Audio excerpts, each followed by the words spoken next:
etí tó bá gbà lọ ó yẹ kó gbà bọ̀. Àwa là ń sọ wípé ààrẹ Bọ́lá Ahmed Tinubu wọn ò fèsì sí nǹkan tó ń lọ nípa ìpaniṣayọ̀. Kì í ṣèròyìn mọ́ pé wàhálà tó ń ṣẹlẹ̀ ní Benue àti Plateau ẹ̀mí ọ̀pọ̀lọpọ̀ èèyàn ń bọ́ sí i. Ṣùgbọ́n tó wà ńbẹ̀ tó tún wá jẹ́ ìròyìn ọ̀tun ní ìsìn àti oríṣiríṣi ètò pé ààrẹ Bọ́lá Ahmed Tinubu ààrẹ orílẹ̀-èdè Nàìjíríà ò sọ̀rọ̀ wọn ò dá sí i. Ṣùgbọ́n ààrẹ ti dé láti ilẹ̀ France tó lọ ó ti gbéra pa bí akin ó ti sọ̀rọ̀ sókè ó ti gbóhùn sókè ó ti sọ̀rọ̀ lórí ìṣẹ̀lẹ̀ tó ń ṣẹlẹ̀ yìí. Ẹ jẹ́ á gbọ́ nǹkan tí Aláròyé sọ nípa nǹkan tí ààrẹ Bọ́lá Ahmed Tinubu sọ nígbà tí wọ́n dé láti ilẹ̀ Faransé pàápàá jùlọ lórí ètò ààbò. Aláròyé máa wí o. Ààrẹ Tinubu ti padà dé sí Nàìjíríà látòkè òkun tó lọ. Èyí ni iṣẹ́ àkọ́kọ́ tó fẹ́ ṣe. Tìlù-tìfọ́n làwọn òṣìṣẹ́ olórí orílẹ̀-èdè yìí ààrẹ Bọ́lá Ahmed Tinubu fi pàdé rẹ̀ ní pápákọ̀ òfurufú tó wà l'Àbújá lọ́jọ́ Ajé Monday ọjọ́ 21 oṣù kẹrin ọdún yìí lásìkò tó dé láti òkè òkun tó lọ. Lásìkò tí ààrẹ Tinubu padà dé sí orílẹ̀-èdè Nàìjíríà ọ̀pọ̀ àwọn mínísítà rẹ̀ àtàwọn òṣìṣẹ́ níléeṣẹ́ ààrẹ ni wọ́n lọ dúró dè ní pápákọ̀ òfurufú láti kí káàbọ̀ fún ìrìn àjò ọlọ́sẹ̀ méjì kan tó lọ.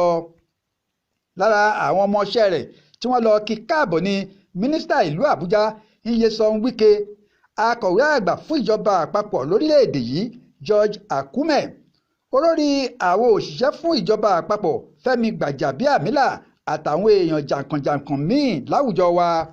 Bó ṣe dé náà ní iléeṣẹ́ ààrẹ ti sọ ọ́ di mímọ̀ fáwọn oníròyìn pé ara àwọn iṣẹ́ tó ṣe pàtàkì tó kọ́kọ́ máa ṣe ni láti ṣèpàdé pẹ̀lú àwọn olórí ẹ̀ṣọ́ aláàbò gbogbo tí wọ́n wà lẹ́nu iṣẹ́ àti ọ̀rọ̀ ètò ààbò orílẹ̀-èdè yìí tó mẹ́hẹ. Lásìkò tí ààrẹ Tinubu fi wà lókè òkun ni àwọn agbébọn kan ti bẹ̀rẹ̀ sí ṣọṣẹ́ fún àwọn ará Plateau àti Benue tí wọ́n sì ń pa ọ̀pọ̀ àìmọye àwọn ọmọ ènìyàn lórílẹ̀-èdè yìí dànù. Ìṣẹ̀lẹ̀ ìbànújẹ́ ọ̀hún ló fà á tí àwọn kan fi ń bẹnu àtẹ́lu ìṣàkóso ìjọba ààrẹ Tinubu pé kò gbájúmọ́ iṣẹ́ ìlú àti pé ó kàn ń lọ jókòó sórílẹ̀-èdè àjòjì ni. Lára àwọn tán bẹnu àtẹ́lu ìrìn àjò rẹ̀ ní òǹdíje dupò ààrẹ lórílẹ̀-èdè yìí lẹ́gbẹ́ òṣèlú Labour Party lásìkò ìbò gbogbogbò tọdún 2023 Peter Obi àtàwọn míì. Bẹ́ẹ̀ ò bá gbàgbé lọ́jọ́ kejì oṣù kẹrin ọdún yìí níléeṣẹ́ ààrẹ ti kéde pé Tinubu máa lọ sórílẹ̀-èdè France láti lọ ṣiṣẹ́ ìlú níbẹ̀, pé lẹ́yìn tó bá kúrò lọ́hùn-ún ló máa tún gba ilẹ̀ Gẹ̀ẹ́sì lọ fún iṣẹ́ àkànṣe míì kó tó ṣẹ̀ṣẹ̀ wá padà dé lọ́sẹ̀ yìí. Adéwálé Adéoyè ló ṣàkójọpọ̀ ìròyìn fún Aláròyé online television. Ọpẹ́ pàtàkì lọ́wọ́ iléeṣẹ́ Aláròyé. Ìdààmú ò ní débẹ̀ yìí náà ẹ̀yin lẹ̀ jẹ́ kí tí aráàlú di sí nǹkan tó ń lọ. Jùgbà Channels náà lẹ ti ń gbọ́ wá Jùgbà Master Channels. Ẹ máa subscribe sí iléeṣẹ́ wa àwọn ohun ọ̀tun àti nǹkan tó ń lọ láàmú jẹ́ kẹ́ ẹ gbọ́ nípa ìlú, nípa èdè, nípa àṣà àti nípa ìran Yorùbá. Bẹ́ẹ̀ ni àwàdà lọ́lọ́kan òjọ̀kan kò ní gbẹ̀yìn àti àwọn àlejò wa nílé iṣẹ́ Jùgbà Master Channels.